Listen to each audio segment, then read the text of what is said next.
What caused Nathania to react? Let's take a closer look inside her brain. The brain is composed of cells called neurons, which detect external stimuli and transmit signals to other neurons throughout the human body. Here, we're looking at 5 main parts of a neuron: the cell body, the dendrites, the axon hillock, and the synaptic terminals. The cell body contains most of the organelles of the neuron, and is also where the dendrites branch off. The dendrites are branched extensions that receive signals from other neurons. These signals then travel to the axon hillock, which is where the signal that travels down the next part of the neuron, the axon, is generated.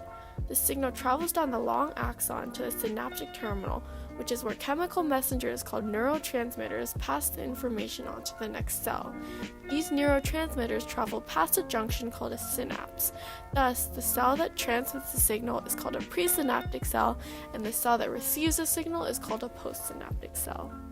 To understand how action potentials work, let us first look at the membrane potential. The membrane is polarized because during the resting state, the inside of the cell is negative since there are more anions, negatively charged particles, and outside the cell it is positive because there are more cations, which are positively charged particles. Embedded in the membrane are potassium and sodium channels and sodium-potassium pumps. The sodium-potassium pumps are constantly using ATP to bring in potassium and expel sodium. Since chloride and other anions cannot cross the membrane through either the pump or channel, there is a negative charge inside the cell, and this is the source of the membrane potential.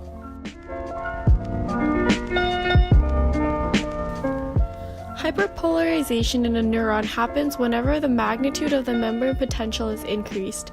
This is generally caused by either an outflow of positive ions or an inflow of negative ions. Depolarization happens when the magnitude of the membrane potential is decreased, when sodium channels open. These increases and decreases are called graded potentials because the magnitude shifts with the strength of the stimulus. In the graph, you can see a stronger stimulus producing a larger change in membrane potential, but not yet enough to reach the threshold. When a depolarization stimulus is strong enough to reach the threshold, aka when enough sodium channels are open at the same time, that triggers an action potential, as seen in the third graph. Now let's look at how the signal is transmitted from cell to cell. Remember the part of the neuron that allows signals to travel to other cells? If you guessed the axon, you're right. The axons conduct signals called action potentials. Let's take a closer look at these.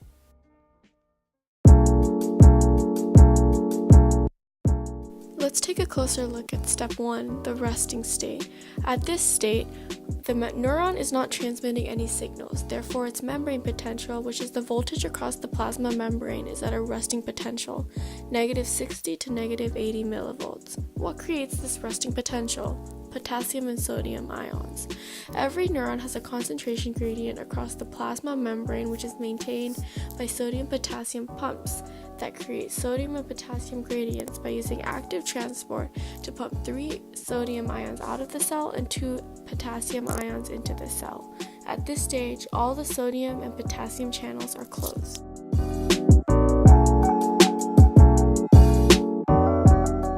The refractory period or undershoot phase is when hyperpolarization happens.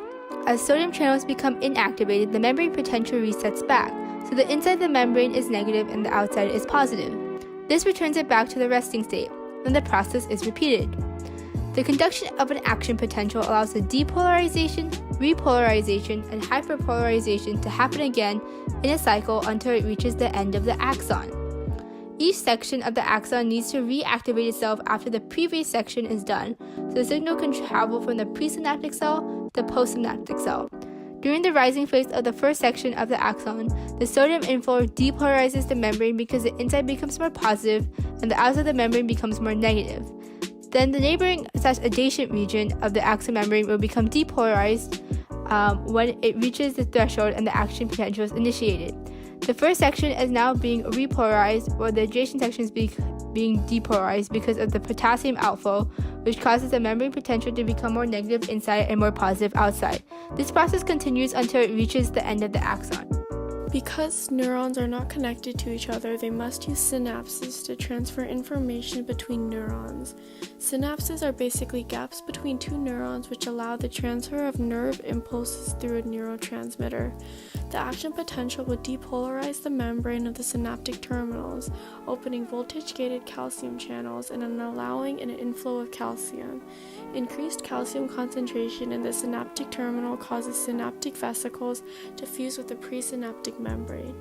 Synaptic vesicles are many membrane-bounded compartments of synthesized neurotransmitters.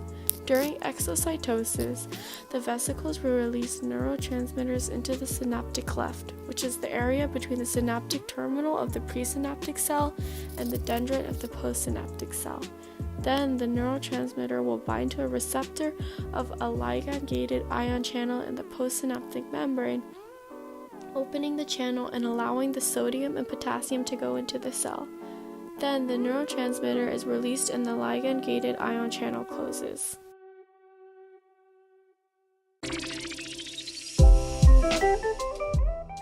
Now, you may have noticed that in diagrams of neurons, the axons appear to be wrapped. The wrapping is called the myelin sheath, which is created by Schwann cells or oligodendrocytes, depending on the location of the nerve cell.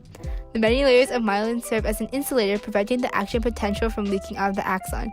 However, the entire axon cannot be wrapped because the action potential will fade by the time it reaches the axon terminals. There are breaks in the myelin sheath, revealing areas of the axon called nodes of RNVA. This region contains the voltage-gated sodium-potassium pumps. So as an action potential travels down the axon, it is boosted at the nodes of RNVA, which allow more sodium to enter the cell in order to keep the action potential going.